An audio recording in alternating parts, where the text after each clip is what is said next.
വിവിധ ജ്ഞാനായ സമുദായത്തിൽ നിന്ന് വിവിധ മേഖലകളിൽ പ്രാഗൽഭ്യം തെളിയിച്ച ജ്ഞാനായ പ്രതിഭകളെ പരിചയപ്പെടുത്തുന്ന പരിപാടിയുടെ 3ാം എപ്പിസോഡാണ്. ഇന്നത്തെ ഈ പ്രോഗ്രാമിലേക്ക് നമ്മുടെ അതിഥിയായി എത്തിയിരിക്കുന്നത് ഷിക്കാഗോ രൂപതയുടെ വികാരി ജനറൽ ബഹുമാനപ്പെട്ട മോൺസിഞ്ഞോർ എബ്രഹാം മുത്തോളത്തച്ഛൻ. അച്ഛനെ സ്നേഹപൂർവ്വം ഈ പരിപാടിയിലേക്ക് സ്വാഗതം ചെയ്യുന്നു. Thank you. ലോകമെമ്പാടുമുള്ള ജ്ഞാനായക്കാരെ സംബന്ധിച്ചാണ് മുത്തോളത്തച്ഛൻ എന്ന് പറഞ്ഞാൽ എല്ലാവരും പരിചിതനാണ്. കാരണം അച്ഛൻ ഇന്ത്യക്ക് വെളിയിലും ഇന്ത്യക്കകത്തും വ്യത്യസ്തങ്ങളായ പരിപാടികൾ നടത്തി വളരെ ശ്രദ്ധ നേടിയ ഒരാളാണ്. അപ്പൊ ഈ അവസരത്തിൽ കഴിഞ്ഞ കുറെ വർഷങ്ങളായിട്ട് US-ലെ ജ്ഞാനായക്കാരെ സംബന്ധിച്ചോളം അവിടുത്തെ സഭയും അവിടുത്തെ സഭയും ജ്ഞാനായ സമുദായവും വളരെയേറെ വളർച്ച പ്രാപിച്ചു ഒരു അവസരമാണ്. വളരെയേറെ പരിപാടികൾ, വളരെ പള്ളികൾ, മിഷന്, ഇതേപ്പറ്റിയൊക്കെ ഇവിടെയുള്ള പ്രേക്ഷകരുമായിട്ടൊന്ന് പങ്കുവെക്കും. നമ്മളുടെ ആളുകൾ ഇവിടെ നിന്നും അമേരിക്കയിൽ കുടിയേറിയപ്പോൾ അവർക്ക് സീറോ മലബാർ ഹൃദയത്തിൽ കുർബാന ഉണ്ടാകുവാനും ജ്ഞാനായക്കാർ ഒന്നിച്ചു കൂടുവാനുമുള്ള ആഗ്രഹം ഉണ്ടാവുകയും അതിനായിട്ട് സംഘടനാ തലത്തിൽ ശ്രമിക്കുകയും ചെയ്തു. അങ്ങനെ 2001 വരെ നമുക്ക് 8 മിഷനുകൾ പ്രധാനപ്പെട്ട നഗരങ്ങളിലുണ്ടായി. 2001 ഒരു വലിയ മാറ്റത്തിന് തുടക്കം കുറിച്ചു. കാരണം സീറോ മലബാർ സഭയുടേതായിട്ടുള്ള ഒരു രൂപത ഷിക്കാഗോ കേന്ദ്രമായിട്ട് ഉണ്ടായി. അതിനുശേഷം നമുക്ക് ജ്ഞാനായ മിഷനുകൾ ആരംഭിക്കുക എന്ന് പറയുന്നത് എളുപ്പമായി. അതുപോലെ തന്നെ സ്വന്തമായിട്ടുള്ള പള്ളികൾ വാങ്ങിച്ച് ഇടവകകളായി വളരുവാനുള്ള സാധ്യതകളുണ്ടായി. അപ്പൊ അങ്ങനെ നമുക്ക് 8 മിഷൻ ഉണ്ടായിരുന്നിടത്ത് ഇപ്പോൾ 8 പള്ളികളുണ്ടായി, ഇടവകയായി മാറി. അതോടൊപ്പം തന്നെ 11 മിഷനുകളും ഉണ്ടാവുകയും ചെയ്തു. 11, 8, 19 മിഷനാണ് നമുക്ക്. അപ്പം ഇനിയും പുതിയ മിഷൻ ആരംഭിക്കാനുള്ള ശ്രമങ്ങൾ നടത്തുന്നുണ്ടോ? അതിനുള്ള സാധ്യതകളുണ്ടോ അവിടെ? തീർച്ചയായിട്ടും അതിനുള്ള ഇനിയും പുതിയ മിഷനുകളും പുതിയ പള്ളികളും വാങ്ങുവാനുള്ള ശ്രമങ്ങൾ നടക്കുന്നുണ്ട്. ഓക്കെ. ഇപ്പം ഷിക്കാഗോ ഏറ്റവും കൂടുതൽ ജ്ഞാനായക്കാർ, അമേരിക്കയിൽ ഏറ്റവും കൂടുതൽ ജ്ഞാനായക്കാരുള്ള ഒരു പ്രദേശമാണ് ഷിക്കാഗോ. അവിടെ ഇപ്പൊ നമുക്ക് 2 പള്ളികളായി. ഞങ്ങൾ ജ്ഞാനായ വോയിസിന്റെ എന്നും വാർത്തകൾ വായിക്കുമ്പോൾ എന്നും എല്ലാ ദിവസവും അവിടെ ഓരോ പരിപാടികൾ, എല്ലാ ആഴ്ചയിലും പരിപാടി. നമ്മുടെ ആളുകൾ കൂടുതലായിട്ട് പള്ളികളിലെ പരിപാടികൾ, പ്രത്യേകിച്ച് ആധ്യാത്മികമായിട്ടുള്ള പരിപാടികൾ, സൺഡേ സ്കൂളുകൾ, ഇങ്ങനെ ഒത്തിരി പരിപാടികൾ. എങ്ങനെയാണ് അവിടെയുള്ള ആൾക്കാരെ ഇത് ഒരുമിച്ച് കൂട്ടി ഈ പരിപാടികൾ കോർഡിനേറ്റ് ചെയ്യാനായിട്ട് അച്ഛന് സാധിക്കുന്നത്? ആത്മായ പങ്കാളിത്തമാണ് ഏറ്റവും കൂടുതൽ പ്രാധാന്യം ഞാൻ കൊടുക്കുന്നത്. അപ്പം അവിടുത്തെ ആളുകളെ ഓരോരോ ഉത്തരവാദിത്തങ്ങൾ, ഇടവകയുടെ പ്രധാനപ്പെട്ട സഹകരിക്കാൻ തയ്യാറായിട്ടുള്ള എല്ലാവരെയും അവരവരുടെ കഴിവുകളനുസരിച്ച്, ടാലന്റിനനുസരിച്ച് ഓരോ കാര്യങ്ങൾ ഉത്തരവാദിത്തങ്ങൾ ഏൽപ്പിച്ചു കൊടുക്കുകയാണ്. അപ്പോൾ അവർക്ക് ഉത്തരവാദിത്തം ഏൽപ്പിച്ചു കൊടുക്കുമ്പോൾ അതനുസരിച്ച് അവർ നന്നായിട്ട് വളരുന്നുണ്ട്. ആത്മീയമായിട്ടുള്ള വളർച്ചയാണ് മുഖ്യമായ ലക്ഷ്യം. അതനുസരിച്ചുള്ള പല പ്രോഗ്രാമുകളും, വിവിധ പ്രായക്കാർക്ക് വേണ്ടിയുള്ള മിനിസ്ട്രികൾ, അതുപോലെ തന്നെ പ്രാദേശിക അടിസ്ഥാനത്തിലുള്ള കൂടാര യോഗങ്ങൾ, അപ്പം ആ രീതിയിൽ പിന്നെ ഭക്ത സംഘടനകൾ.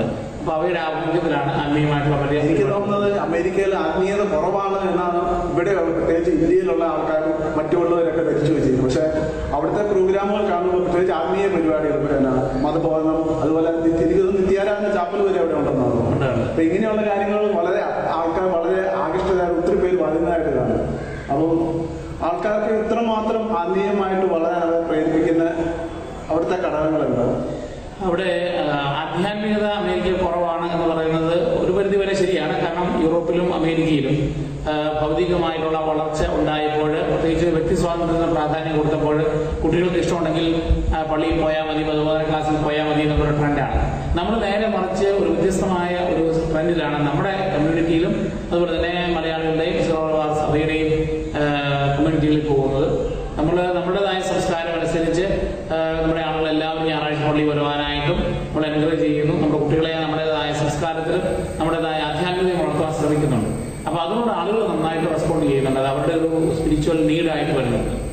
പുതിയ തലമുറയും അതിനോട് നന്നായിട്ട് പ്രതികരിക്കുന്നുണ്ടെന്ന് തീർച്ചയായിട്ടും നന്നായിട്ട് പ്രതികരിക്കുകയാണ്. കാരണം മതബോധന ക്ലാസ്സുകളിൽ ഇവിടുത്തെ പോലെ എല്ലാ കുട്ടികളെ വെറുതെ പറഞ്ഞു വിട്ടാൽ പോരാ. കുട്ടികളെ മാതാപിതാക്കന്മാർ കൊണ്ടുവരണം. മാതാപിതാക്കന്മാരെ കുട്ടികളെ ക്ലാസ്സിൽ പങ്കെടുക്കുന്ന സമയത്ത് അവർക്ക് കൂടുതൽ പ്രാർത്ഥനാ ഗ്രൂപ്പുകളോ മറ്റ് സെമിനാറുകളോ ഒക്കെ ആയിട്ട് നടക്കും. അത് കഴിഞ്ഞ് വേണം കുട്ടികളെയും കൊണ്ട് പോകാനായിട്ട്. അതുകൊണ്ട് പേരൻസ് വളരെ ഇൻവോൾവ് ആയിട്ട് വരുന്നുണ്ട്. പിന്നെ ജീസസ് യൂത്തിന്റെ അതുപോലെ തന്നെ പ്രാർത്ഥനാ ഗ്രൂപ്പുകൾ, ധ്യാനങ്ങൾ, ഇങ്ങനെയുള്ള പല പരിപാടികളിലൂടെ ആത്മീയമായിട്ട് ആളുകൾ തന്നെ വളർന്നു. എനിക്ക് തോന്നുന്നു നമ്മുടെ നാട്ടിലുള്ളതിനേക്കാൾ കൂടുതൽ പേരൻസിന്റെ ഒക്കെ ഇൻവോൾവ്മെന്റ് ഉണ്ടെന്ന് തോന്നുന്നു. അവിടെ നമുക്ക് ജ്ഞാനായ പള്ളികൾ 8 പള്ളികളുണ്ടെന്ന് തോന്നുന്നു. നമ്മുടെ ഇവിടെയും നമുക്ക് പള്ളികളുണ്ട്. പക്ഷെ ഇവിടെ നമ്മൾ പ്രത്യേകിച്ച് ഒരു സെൻസിറ്റീവ് ആയിട്ടുള്ള വാക്കാണ് എൻഡോഗമി. അപ്പം ഇവിടെ നമ്മുടെ ഈ എൻഡോഗമി പാലിക്കുന്നവരെ മാത്രമേ ഉള്ളൂ നമ്മൾ ഈ പള്ളിയിലെ മെമ്പേഴ്സായിട്ട്. അവിടെ അങ്ങനെ ചെയ്യുവാനായിട്ട് അവരെ മാത്രം അതിന്റെ മെമ്പേഴ്സായിട്ട് സ്വീകരിക്കുവാനായിട്ട് ചില ബുദ്ധിമുട്ടുകളുണ്ട് എന്നൊക്കെ അറിയാൻ സാധിച്ചു. അപ്പം അച്ഛനും അങ്ങനെ ഒരു അഭിപ്രായമുള്ള ആളാണെന്നുള്ള ചില ഇമെയിലുകളും ചില മാധ്യമങ്ങളിലൂടെയുള്ള വെളിപ്പെടുത്തലുകളൊക്കെ കണ്ടു. അപ്പം അച്ഛന്റെ അതിനുള്ള നിലപാടെന്താണ്? എൻഡോഗമി എന്ന് പറയുന്നത് വംശശുദ്ധി എന്നുള്ളതാണ്. അപ്പം അത് തീർച്ചയായിട്ടും ജ്ഞാനായ കമ്മ്യൂണിറ്റിയെ സംബന്ധിച്ചിടത്തോളം ഇന്നത്തെ ഒരു സെൻസിറ്റീവ് വിഷയമാണ്. അതുകൊണ്ട് അതേപ്പറ്റി പറയുമ്പോൾ എനിക്കുള്ളത് എന്റെയും ആഗ്രഹം തീർച്ചയായിട്ടും നമ്മളുടെ എൻഡോഗമസ് ആയിട്ടുള്ള രീതിയിൽ പോകണമെന്നുള്ളതാണ്. പക്ഷെ അവിടെ ഉള്ള ഒരു ചോദ്യം ഇതാണ്, ഈ എൻഡോഗമി പാലിക്കേണ്ടത് ആരാണ്? അത് ജ്ഞാനായ കുടുംബങ്ങളാണ്. ജ്ഞാനായ കുടുംബങ്ങളെ ശരിയായ രീതിയിൽ എൻഡോഗമി പാലിക്കുകയാണെങ്കിൽ നമ്മുടെ ജ്ഞാനായ പള്ളികളിലൊന്നും ഒരു വിഷയവും ഇല്ല.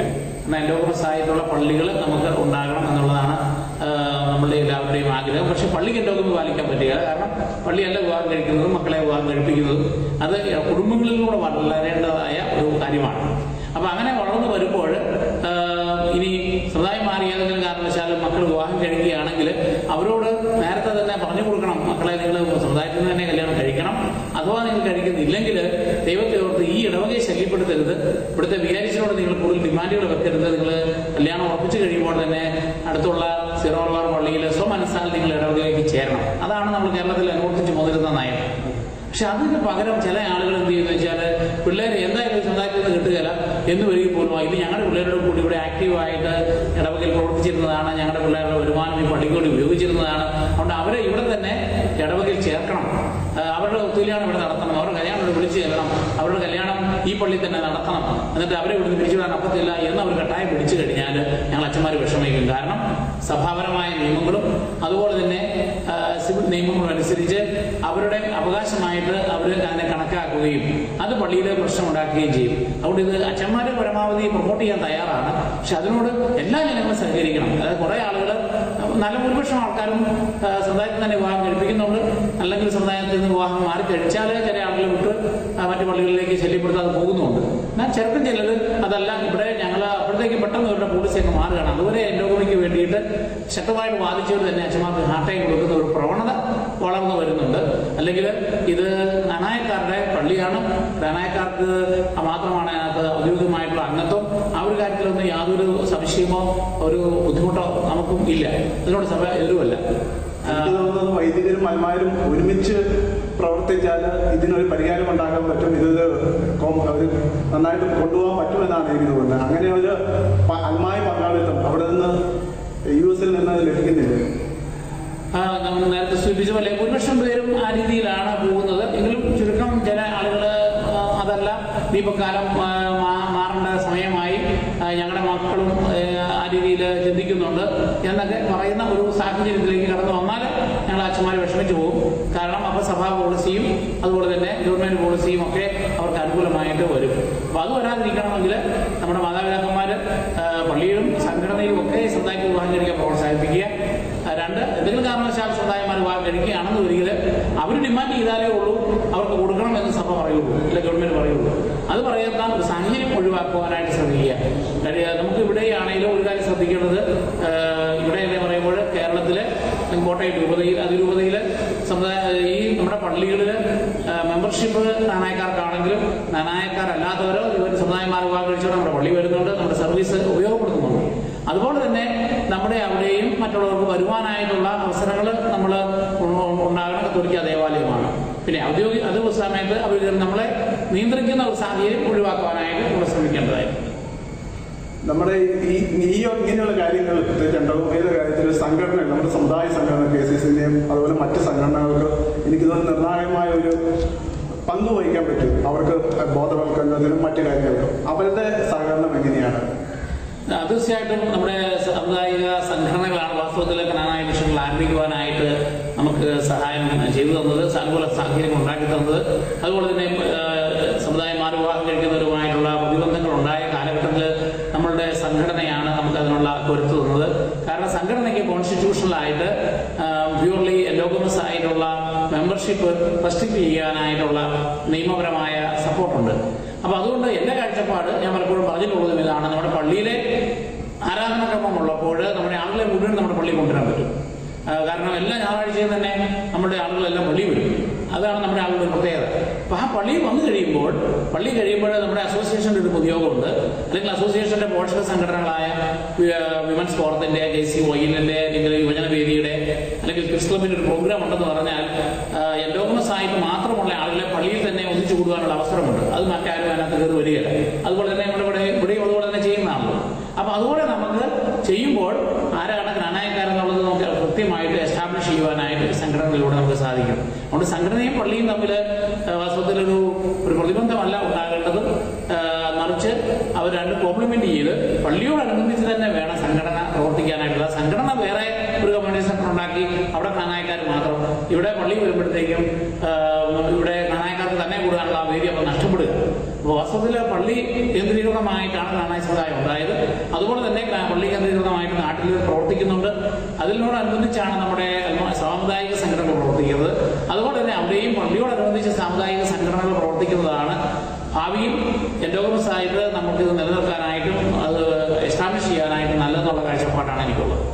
എനിക്ക് തോന്നുന്നത് ഇത്രയൊക്കെ പ്രവർത്തനങ്ങളൊക്കെ ചെയ്ത് അവർ ഒന്നിക്കാൻ ശ്രമിക്കുന്നത് പലപ്പോഴും ഒത്തിരി വിമർശനങ്ങളും അതിന്റെ കൂടെ വരും. സ്വാഭാവികമാണ്, സ്വാഭാവികമാണ്, നല്ലതുമാണ്. ഇത്രയും വിമർശനമൊക്കെ വരുമ്പോൾ അതിനെ അച്ഛൻ എങ്ങനെയാണ് നേരിടുന്നത്? അത് അച്ഛനെ തളർത്തുവാണോ അത് വളർത്തുവാണോ ചെയ്യുന്നത്? ഞാൻ നേതൃത്വത്തെക്കുറിച്ച് മുമ്പ് തന്നെ പഠിക്കുകയും അതേപ്പറ്റി പോസ്റ്റർ എഴുതുകയൊക്കെ ചെയ്തിട്ടുണ്ട്. അപ്പോൾ ഞാൻ എൻ്റെ ജീവിതത്തിൽ ആദ്യം തന്നെ മനസ്സിലാക്കിയിട്ടുള്ള ഒരു കാര്യം ഇതാണ്: നമ്മൾ പ്രവർത്തിക്കാൻ ഇറങ്ങിയാൽ പ്രതിബന്ധം ഉണ്ടാകും. അപ്പോൾ പ്രതിബന്ധത്തെ ഭയപ്പെട്ടിരുന്നാൽ ആർക്കും ഒന്നും പ്രവർത്തിക്കാൻ പറ്റത്തില്ല. പക്ഷെ എനിക്ക് കിട്ടുന്ന ഏറ്റവും വലിയ ശക്തി എന്ന് പറയുന്നത് ആ അറിവല്ല, അതിനേക്കാൾ ഉപരിയായിട്ടുള്ള ഞാൻ ആരെ അനുകരിക്കുന്നോ ആ നേതാവായ ക്രിസ്തുവിന്റെ അനുഭവമാണ്. കാരണം ഒരു തെറ്റും ചെയ്യാത്ത കർത്താവിനെ ആണ് ഈ ലോകത്തിൽ ഏറ്റവും കൂടുതൽ തെറ്റിദ്ധരിച്ചതും, ഏറ്റവും കൂടുതൽ വിമർശിച്ചതും, ഏറ്റവും കൂടുതൽ അപമാനിതനായി കുരിശെ തറച്ചു പോകുന്നതും. പക്ഷേ ആ അപമാനം സഹിച്ചതും ആ ബുദ്ധിമുട്ടുകൾ അനുഭവിച്ചും ലോകത്തിലെ ഒരു വലിയ മാറ്റം ഉണ്ടാക്കുവാനായിട്ട് ഈശോയ്ക്ക് സാധിച്ചപ്പോൾ ഈശോയാണ് ഇന്ന് ലോകത്തിലെ ഏറ്റവും വലിയ സ്വാധീന ശക്തിയായി മാറിയത്. അപ്പൊ അതുകൊണ്ട് എന്തെല്ലാം പ്രതിബന്ധങ്ങൾ ഉണ്ടാകുമ്പോൾ ഞാൻ ഓർക്കും, ഈശോ ഒരു 33 വയസ്സിൽ കുരിശെ തൂങ്ങി മരിക്കേണ്ടി വന്നു. കാരണം 3 കൊല്ലത്തെ പരസ്യ ജീവിതമേ ഉണ്ടായിരുന്നു. ഞാൻ അതേ സമയത്ത് ഇപ്പൊ 30ഓളം വർഷമായി പരസ്യമായിട്ടുള്ള വൈദിക സേവനം ചെയ്യാൻ തുടങ്ങിയിട്ട്. അപ്പൊ ഈശോയോടൊത്ത പോലെ വരാനായിട്ട് ഇനിയും എത്രയോ അകലെയാണ് ഞാൻ കിടക്കുന്നത്. അപ്പൊ കൂടുതൽ പ്രവർത്തിക്കുക, കൂടുതൽ പ്രതിബന്ധങ്ങൾ ഉണ്ടായിക്കൊള്ളട്ടെ. അത് ആളുകളുടെ തെറ്റിദ്ധാരണയാണ്. അത് കുറെ കഴിയുമ്പോൾ അത് മാറിക്കൊള്ളും. ഏതായാലും എന്റെ പ്രേരക ശക്തി എന്ന് പറയുന്നത് ഈശോയാണ്. അതുകൊണ്ട് ഒരു പ്രതിബന്ധം ഉണ്ടാകുമ്പോൾ ഈശോ അങ്ങ് സഹിച്ചത് വെച്ച് നോക്കുമ്പോൾ ഒന്നും അല്ലല്ലോ, അത്രയും ജനങ്ങൾ എന്നെ പിടിപ്പിക്കുന്നില്ലല്ലോ, അത്രയും തെറ്റിദ്ധരിപ്പിക്കുന്നില്ലല്ലോ എന്നുള്ളൊരു പ്രത്യാശയാണ് എനിക്കുള്ളത്. അതുകൊണ്ട് എനിക്ക് യാതൊരു ആശങ്കയോ ഭയമോ, ആരെന്നെ തെറ്റിദ്ധരിച്ചാലും ആരൊക്കെ എന്നെ പറ്റി എതിരായിട്ട് ഇമെയിൽ അയച്ചാലും അല്ലെങ്കിൽ ആരെല്ലാം ഏതെല്ലാം തരത്തിലുള്ള തെറ്റിദ്ധാരണ നടത്തിയാലും എനിക്കതൊരു ബുദ്ധിമുട്ടായിട്ട് ഞാൻ എടുക്കാറില്ല. നമ്മുടെ അവിടുത്തെ പ്രവർത്തനങ്ങൾ, അച്ഛൻ്റെ പ്രവർത്തനങ്ങളിൽ നമ്മുടെ സഭാ അധികാരികളുടെ ഭാഗത്ത് നമ്മൾ പ്രത്യേകിച്ച് നമ്മുടെ പിതാക്കന്മാരുടെ ഭാഗത്തു നിന്നുള്ള എത്രമാത്രം പ്രോത്സാഹനങ്ങൾ നമുക്ക് കിട്ടുന്നുണ്ട്?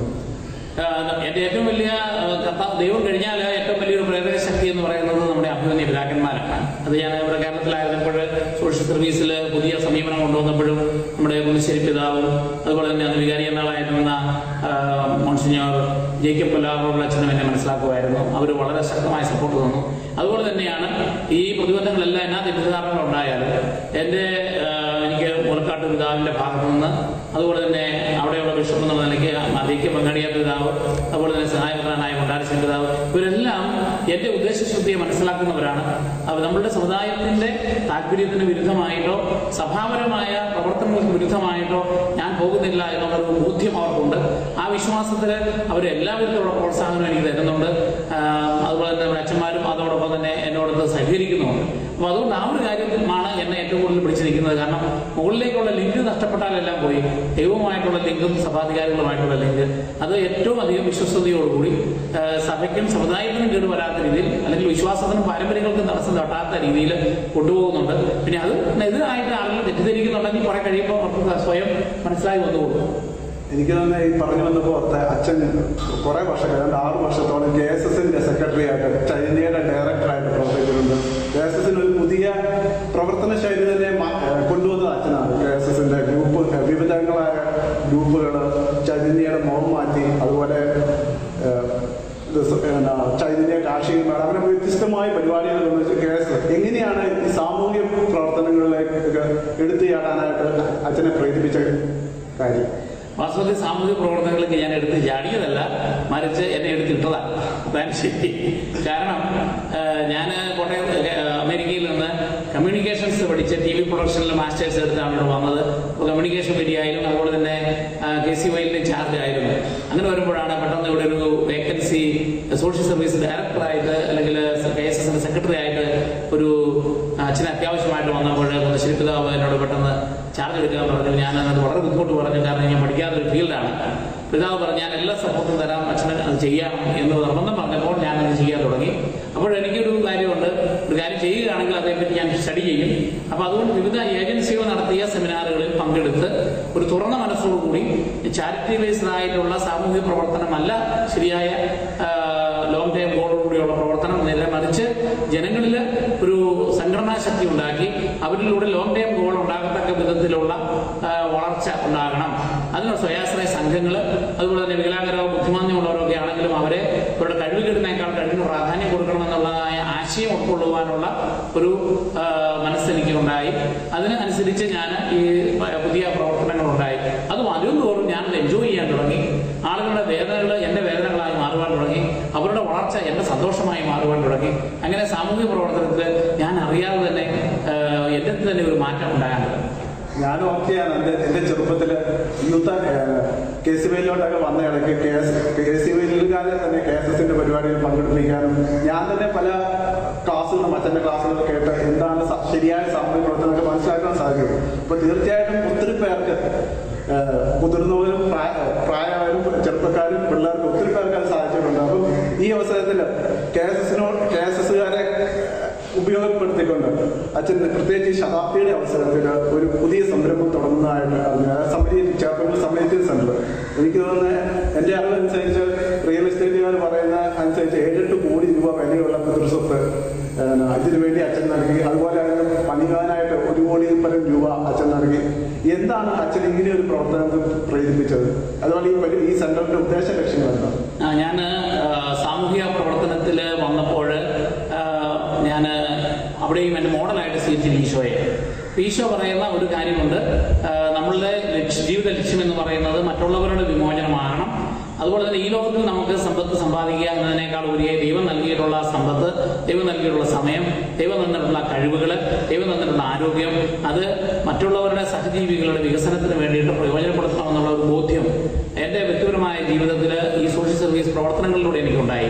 അപ്പൊ അതിന്റെ പശ്ചാത്തലത്തിലാണ് ആദ്യം എന്റെ പൗരോഹിത്യ ജൂബിലിയോടനുബന്ധിച്ച് ചേർപ്പെങ്കിൽ 40 സെന്റോളം വരുന്ന ഒരു ഭൂമി ഞാൻ തന്നെ അധ്വാനിച്ചുണ്ടാക്കിയ പൈസ കൊണ്ട് വിലയ്ക്ക് വാങ്ങിച്ച് അവിടെ ഒരു കെട്ടിടം പണിത് ബുദ്ധിമാന്യമുള്ളവരെ, വികലാംഗര്, സ്വയാശ്രയ സംഘാംഗങ്ങൾക്ക് വേണ്ടി അഗാപ്പെ ഭവൻ എന്ന പേരിൽ ഒരു സ്ഥാപനം ഉണ്ടാക്കിയത്.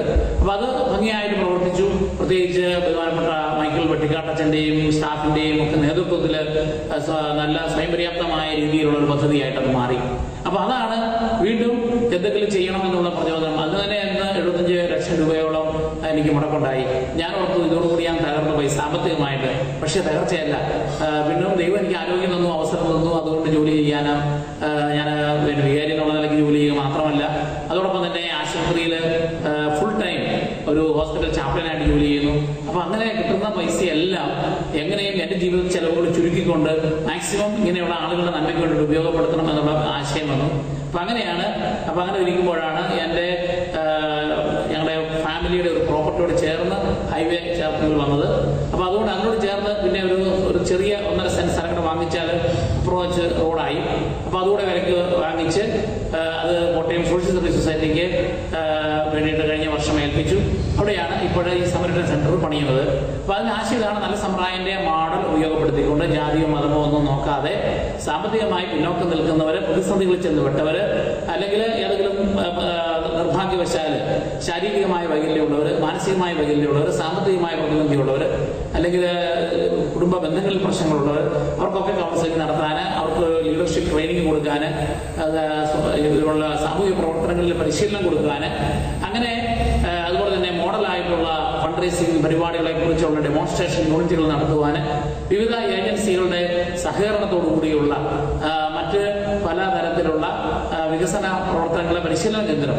അതാണ് ഈ സമരട്ടൻ സെന്റർ കൊണ്ട് ഉദ്ദേശിക്കുന്നത്. നല്ല സമ്പ്രദായം താൽക്കാലികമായിട്ട് ഒരാളെ അപകടത്തിൽ നിന്ന് രക്ഷപ്പെടുത്തി ഇത് അങ്ങനെ ഇമ്മീഡിയറ്റ് ആയിട്ടുള്ള റിലീഫും അതോടൊപ്പം തന്നെ ശാശ്വതമായിട്ടുള്ള ഭാവിയിൽ പ്രശ്നങ്ങൾ ഉണ്ടാകാത്ത രീതിയിലുള്ള നല്ല ഒരു പരിശീലന കേന്ദ്രം എന്ന നിലയിലാണ് സമരട്ടൻ സെന്റർ ഉദ്ദേശിച്ചിരിക്കുന്നത്. അതിന് എൻ്റെ കുടുംബത്തിന്റെ വലിയ ഒരു സഹകരണം ഉണ്ടായിട്ടുണ്ട്. മറ്റാരുടെയും പുറത്തുനിന്നുള്ള സഹായം അതിനുവേണ്ടി തേടിയിട്ടില്ല. എൻ്റെ ലക്ഷ്യം ഇതാണ്, ആരോടും സഹായം ചോദിക്കാതെ സഹായം ചോദിച്ചു വാങ്ങിക്കുന്നത് വളരെ വിഷമമാണ്. നേരെ മറിച്ച് സ്വയം ജോലി ചെയ്ത് ഉണ്ടാക്കിയിട്ട് ആ പണം കൊടുക്കാൻ സാധിക്കുകയാണെങ്കിൽ വലിയ നേട്ടമാണ്. അപ്പോൾ അത് ഞാൻ തവണകളായിട്ട് അടച്ചുകൊണ്ടിരിക്കുകയാണ്. ഇപ്പോഴും കൊടുത്തു തീർത്തിട്ടില്ല. ചെറിയ ഒരു ശതമാനം കൊടുത്തു. ഞാൻ തവണകളായിട്ട് എനിക്ക് കിട്ടുന്ന ഇൻകത്തിനനുസരിച്ച് അത് കൊടുത്ത് വിട്ടുകൊണ്ടിരിക്കുകയാണ്. ഈ പ്രവർത്തനങ്ങൾ കുടുംബത്തിൽ നിന്നുള്ള പിന്തുണ ധാരാളമായിട്ടുണ്ടെന്ന് പറഞ്ഞു. അതുപോലെ മറ്റു ഇതുപോലെ സാമൂഹിക പ്രവർത്തനങ്ങളിലോ പൗരോഹിത്യ ജീവിതത്തിൽ തന്നെ എത്രമാത്രം പിന്തുണ ഉണ്ടായി? അച്ഛൻ്റെ ആ കുടുംബ പശ്ചാത്തലം ഒന്നും വിവരിക്കാം. എൻ്റെ വീട് ചേർപ്പങ്കലാണ്. മുത്തോളത്ത് നിന്നാണ് വീട്ടുപേര്. Father Chappachan, mother Achamma, mother മരിച്ചുപോയി. ഫാദർ ലോസ് ആഞ്ചലസിലുണ്ട്. എനിക്കൊരു ബ്രദറേ ഉള്ളൂ, ജേക്കബ് എന്നാണ് അദ്ദേഹത്തിൻ്റെ പേര്. കൂടാതെ 5 സഹോദരിമാരുണ്ട്. ഒരാൾ സിസ്റ്ററാണ്, സ്വിറ്റ്സർലൻഡിലാണ് ഇപ്പോഴേ വിസിറ്റേഷൻസ് എൻ്റെ സമൂഹാംഗമാണ്. അവരെല്ലാം എൻ്റെ ആത്മീയമായിട്ടുള്ള പ്രവർത്തനങ്ങളിൽ ഇടവകയിൽ പ്രത്യേകിച്ച് ഷിക്കാഗോയിലെ പ്രതിബന്ധങ്ങൾ ഉണ്ടാകുമ്പോഴും അവരൊക്കെ എനിക്കൊരു പ്രാർത്ഥിക്കുന്നു, എനിക്കൊരു പ്രോത്സാഹനം തരുന്നു. എന്തെങ്കിലും തെറ്റിദ്ധാരണ കേട്ടാൽ പോലും അത് തീർച്ചയായും തെറ്റിദ്ധാരണയായിരിക്കും, ഞങ്ങൾക്ക് ഞങ്ങളുടെ സഹോദരനെ അറിയാം എന്നുള്ള മനോഭാവമുണ്ട്. അപ്പോൾ അതുകൊണ്ട് അവരുടെ ഭാഗത്ത് നിന്ന് ആ ഒരു കാര്യത്തിൽ പ്രോത്സാഹനമുണ്ട്.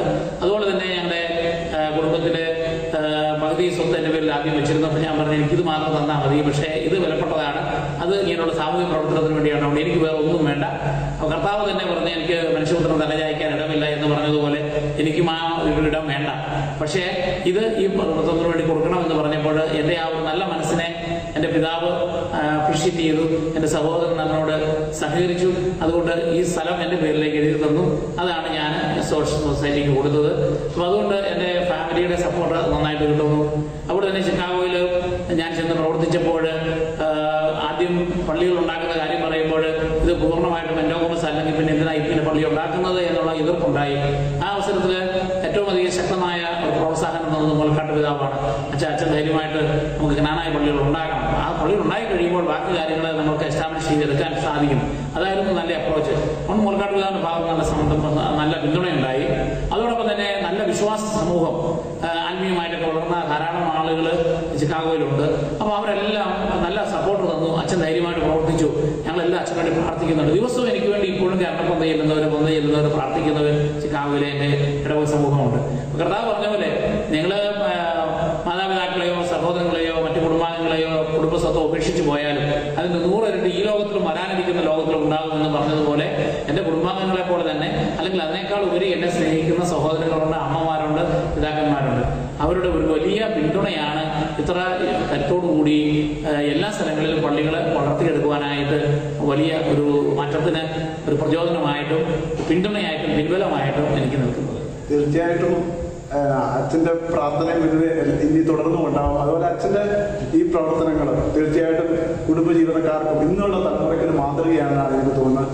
ഈ അവസരത്തിൽ അവസാനമായി ഒരു കാര്യം കൂടെ, അച്ഛൻ മീഡിയ രംഗത്ത് ഒക്കെ കുറെ ഹയർ സ്റ്റഡീസ് ഒക്കെ നടത്തി. അത് ഇവിടെ വന്ന് കോട്ടയം കമ്മ്യൂണിക്കേഷൻസ് അങ്ങനെ തുടങ്ങി പല പ്രസ്ഥാനങ്ങളും ആരംഭിച്ചു. അപ്പം ഈ അവസരത്തിൽ കാനായ വോയിസിന്റെ പ്രേക്ഷകർക്കായിട്ട് ഈ മീഡിയ പ്രവർത്തനം അല്ലെങ്കിൽ കാനായ വോയിസിന്റെ പ്രേക്ഷകർക്കായിട്ട് അച്ഛന് നൽകാനുള്ള സന്ദേശമുണ്ട്. ജ്ഞാനായ വോയിസിന്റെ പ്രേക്ഷകർ എന്ന് പറയുമ്പോൾ ലോകമെമ്പാടുമുള്ള ജ്ഞാനായക്കാരാണ്. അപ്പോൾ എനിക്ക് പറയാനുള്ളത്, നമ്മുടെ ലോകത്തിൽ എവിടെ ചെന്നാലും ജ്ഞാനായക്കാരെന്ന് പറയുന്നത് കുന്നശ്ശേരി പിതാവിന്റെ ഭാഷയിൽ പറഞ്ഞാൽ പശപ്പെടുത്തമുള്ള ഒരു സമൂഹം, പരസ്പരം സ്നേഹമുള്ള ഒരു സമൂഹം, പരസ്പരം പിന്തുണ നൽകുന്ന ഒരു സമൂഹം. ആ സമൂഹം ലോകത്തിൽ എവിടെയാണെങ്കിലും നമ്മൾ ഒരു നല്ല നെറ്റ്വർക്കിലൂടെ ഒന്നിച്ച് നിൽക്കണം.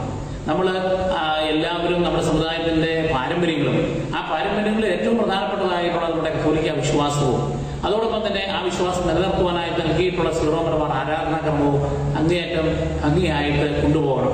ആരും സമുദായത്തിന് എതിരല്ല എന്നുള്ള ഒരു ബോധ്യം നമുക്കുണ്ടാകണം. പ്രത്യേകിച്ച് നമ്മുടെ വൈദികര് എല്ലാവരും നമ്മുടെ ഞങ്ങൾ ജ്ഞാനായ വൈദികരായിരിക്കുന്നത്, ജ്ഞാനായ പള്ളിയുടെ വികാരിയായിരിക്കുന്നത് നമ്മുടെ സമുദായ സംശുദ്ധ ആത്മശുദ്ധി പാലിച്ചുകൊണ്ട് പോകുന്നത് കൊണ്ട് തന്നെയാണ്. അപ്പൊ അതുകൊണ്ട് അത് പ്രോത്സാഹിപ്പിക്കുന്ന കാര്യത്തിൽ ഞങ്ങൾക്ക് എല്ലാവർക്കും സന്തോഷമേ ഉള്ളൂ. ഈ സമുദായം ആ സ്വരുമയിലും ഐക്യത്തിലും ഒന്നിച്ച് പ്രവർത്തിക്കണം. അതിനെ യോജിപ്പിക്കുന്ന ഒരു നല്ല നെറ്റ്വർക്കായിട്ട് ഈ ജ്ഞാനായ വോയിസ് മാറിയതിൽ പ്രത്യേകിച്ച് ചെറുപ്പക്കാരായിട്ടുള്ള ലോകത്തിന്റെ വിവിധ ഭാഗങ്ങളിലുള്ള ആളുകൾ ഒരു വലിയ റെസ്ട്രിക്ഷൻ ഇല്ലാതെ തന്നെ, എന്നാൽ പല മാധ്യമങ്ങളും പലതും ദുരുപയോഗിക്കുന്ന സാഹചര്യത്തിലും തികച്ചും ഒരു രൂപതയുടെ സമുദായത്തിന്റെ നല്ല വശങ്ങളെ മാത്രം ഹൈലൈറ്റ് ചെയ്തുകൊണ്ടുള്ള ഒരു മാധ്യമമായിട്ട് ജ്ഞാനായ വോയിസ് മാറുകയും എവിടെയെങ്കിലും ഒരു മതസംസ്കാരമോ അല്ലെങ്കിൽ ഒരു പൊതുവായിട്ടുള്ള ചടങ്ങോ നടന്നാൽ അത് ലോകത്തുള്ള എല്ലാവർക്കും ലൈവായിട്ട് കാണുവാനായിട്ടുള്ള ഒരു നല്ല വേദിയും ഉണ്ടാക്കുന്ന ജ്ഞാനായ വോയിസിനെ ഈ അവസരത്തിൽ ഞാൻ അങ്ങേയറ്റം അനുമോദിക്കുകയാണ്. എനിക്ക് പറയാനുള്ള ഇതാണ്, ഞാനോ മറ്റ് നമ്മുടെ ജ്ഞാനായ വൈദികരോ ആരും നമ്മുടെ സമുദായത്തിന്റെ വംശശുദ്ധിക്കോ പാരമ്പര്യങ്ങൾക്കോ എതിരല്ല. പക്ഷെ അതേ സമയത്ത് നമ്മളെ സംബന്ധിച്ച് വളരെ പ്രധാനപ്പെട്ട ഒന്നാണ് സ്വർഗരാജ്യത്തിൽ എത്തിച്ചേരുക. ആ സ്വർഗത്തിൽ എത്തിച്ചേരുവാനുള്ള മാർഗം ഈ ഭൗതികമായ സമ്പത്തല്ല. ആ ഭൗതികമായ സമ്പത്ത് കൊണ്ട് സ്വർഗരാജ്യത്തിലേക്ക് നിക്ഷേപങ്ങളാക്കി കൺവേർട്ട് ചെയ്യുക. ഇവിടുന്ന് ഇന്ത്യൻ രൂപയും കൊണ്ട് അമേരിക്കയിൽ പോകുകയല്ല, ഇന്ത്യൻ രൂപ ഡോളറായിട്ട് മാറ്റും എന്ന് പറഞ്ഞതുപോലെ ദൈവം തന്നിട്ടുള്ള ടാലന്റുകൾ എല്ലാം സ്വർഗത്തിലെ മണിയായിട്ട് കൺവേർട്ട് ചെയ്ത് എടുക്കുവാനായിട്ട് നമ്മൾ ശ്രമിക്കുക. അപ്പോൾ നമുക്ക് ആത്മസംതൃപ്തി ഉണ്ടാവും. ഏറ്റവും വലിയ സംതൃപ്തി അത് തന്നെയാണ്. തീർച്ചയായിട്ടും അച്ഛന്റെ എല്ലാ പ്രവർത്തനങ്ങളും എല്ലാവിധ ആശംസകളും നേരുന്നു. പ്രത്യേകിച്ച് വ്യത്യസ്തങ്ങളായ പരിപാടികളിലൂടെ സഭയ്ക്കും സമുദായത്തിനും ഇനിയും കൂടുതലും വളർച്ച ഉണ്ടാകുന്നതിന് പരിപാടികൾ ഉണ്ടാകട്ടെ എന്ന് ആശംസിക്കുകയാണ്, പ്രാർത്ഥിക്കുകയാണ്. അതുപോലെ പ്രത്യേകിച്ച് ജ്ഞാനായ വോയിസിന് അച്ഛൻ നൽകിയ സ്നേഹത്തിനും പിന്തുണയ്ക്കുമൊക്കെ പ്രത്യേകം നന്ദി. ഇവിടെ വന്ന് ഇന്നത്തെ അതിഥിയായി വന്നതിനും പ്രത്യേകിച്ച് നന്ദി പറയുന്നു. തീർച്ചയായിട്ടും എനിക്കും നിങ്ങളോട് വളരെ ഏറെ കടപ്പാടുണ്ട്. പ്രത്യേകിച്ച് നമ്മുടെ എല്ലാ പ്രേക്ഷകരുമായിട്ട് ഈ ആശയങ്ങൾ പങ്കുവയ്ക്കുവാനും പലരുടെയും തെറ്റിദ്ധാരണകൾക്കും സംശയങ്ങൾക്കും ഒരു ക്ലാരിഫിക്കേഷൻ കൊടുക്കാനായിട്ടും അവസരം നൽകിയതിന് നിങ്ങൾക്ക് എല്ലാവർക്കും, അത് ജ്ഞാനായ വോയിസിനും അതുപോലെ തന്നെ എല്ലാ പ്രേക്ഷകർക്കും നന്ദി പറയുന്നു. Thank you.